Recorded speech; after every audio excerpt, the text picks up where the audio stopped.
उधर बड़ी खबर आई, हमास और इजरायल के बीच चल रही जंग से जुड़ी हुई। जंग में इजरायल के साथ खड़े अमेरिका ने अचानक एक छोटे से युद्ध विराम का सुझाव दिया।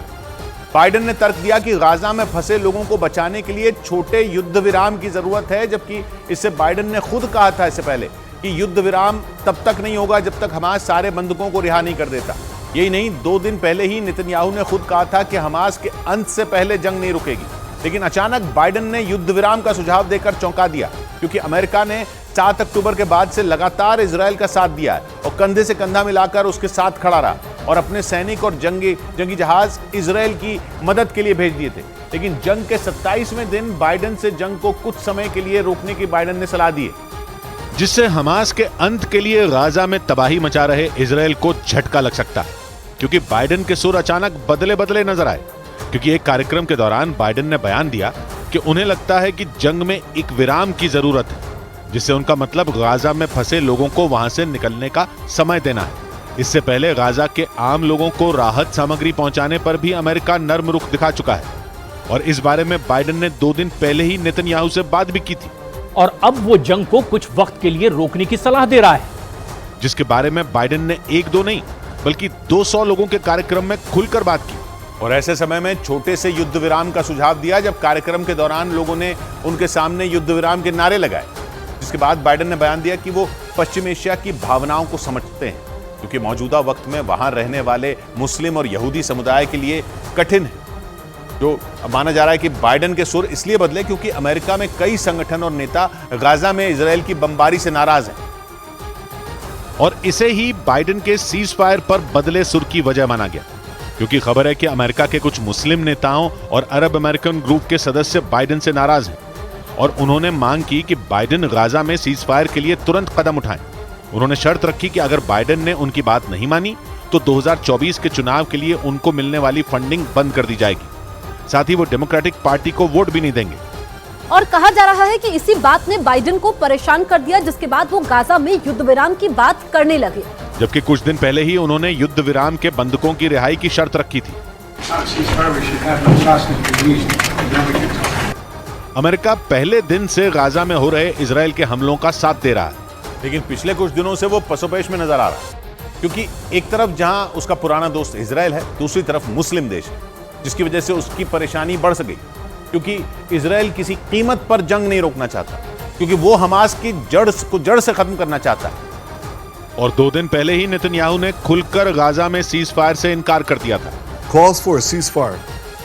are calls for Israel to surrender to Hamas. जबकि संयुक्त राष्ट्र समेत पश्चिम एशिया के मुस्लिम देश सीज फायर के लिए इजरायल पर दबाव बना रहे हैं और इस चक्कर में अमेरिका भी पिस गया, क्योंकि हमास से जंग में अमेरिका इजरायल के साथ है। उसने कदम कदम पर अपने इस दोस्त का साथ दिया, उस तक हथियार पहुंचाए, लेकिन जंग के बीच पश्चिम एशिया में समीकरण बदलने लगे और अमेरिका के कट्टर दुश्मनों चीन, ईरान और रूस का इस जंग में दखल बढ़ गया। वो खुलकर गाजा में जंग रोकने की मांग करने लगे और इजरायल और अमेरिका उनके निशाने पर आ गए,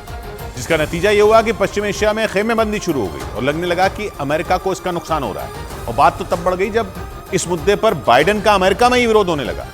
जिसके बाद बाइडेन ही नहीं, अमेरिकी विदेश मंत्री भी सक्रिय हो गए,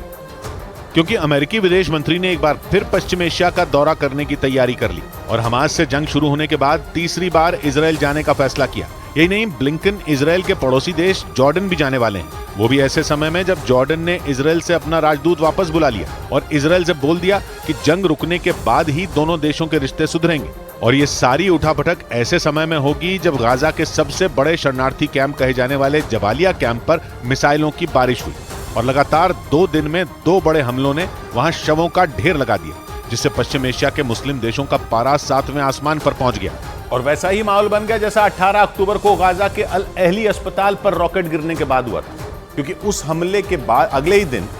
बाइडेन इजरायल के दौरे पर गए थे, जहां से उन्हें जॉर्डन भी जाना था, लेकिन उन्हें जॉर्डन का दौरा रद्द करना पड़ गया था,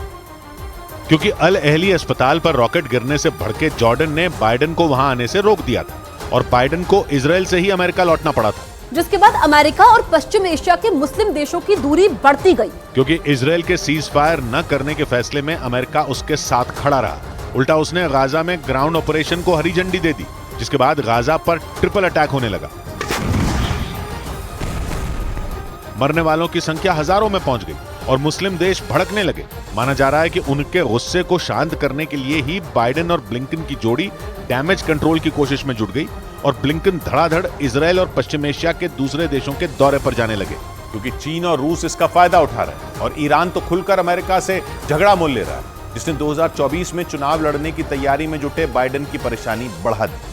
क्योंकि अमेरिका में अरब मुसलमानों के एक संगठन के कराए एक सर्वे में सामने आया कि अमेरिका में बसे मुसलमान बाइडेन से बहुत ज्यादा नाराज हैं, जबकि पिछले चुनाव में अमेरिकी मुसलमानों ने बाइडेन को बढ़ चढ़कर वोट दिए थे।